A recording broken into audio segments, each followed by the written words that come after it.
JUI की नए वज़ीर आला के इंतखाब के खिलाफ पेशावर हाई कोर्ट में दरखास्त पर समाअत कल तक मुलतवी हो गई।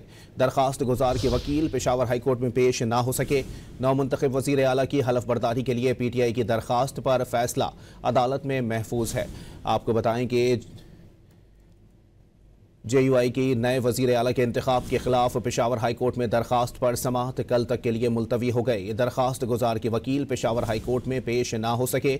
नौमुंतखब वज़ीर आला की हलफ बर्दारी के लिए PTI की दरखास्त पर फैसला अदालत में महफूज है। जस्टिस सैयद अरशद अली और जस्टिस वकार अहमद की दरखास्त पर समाअत हुई है। आपको वाज़ेह करते चलें कि दरखास्त गुजार ने कहा है कि जस्टिस सैयद अरशद अली का इस्तफसार दरख्वास्त गुजार की जानिब से क्या कहा गया है। सीनियर वकील दूसरी अदालत में मसरूफ़ हैं। जूनियर वकील की जानिब से अदालत के रूबरू ये मौक़िफ़ इख्तियार किया गया, जिस पर जस्टिस सैयद अरशद अली ने कहा कि इस केस को कल सुनेंगे। वज़ीर आला की हलफ बर्दारी के लिए PTI की दरखास्त पर फैसला महफूज कर लिया गया।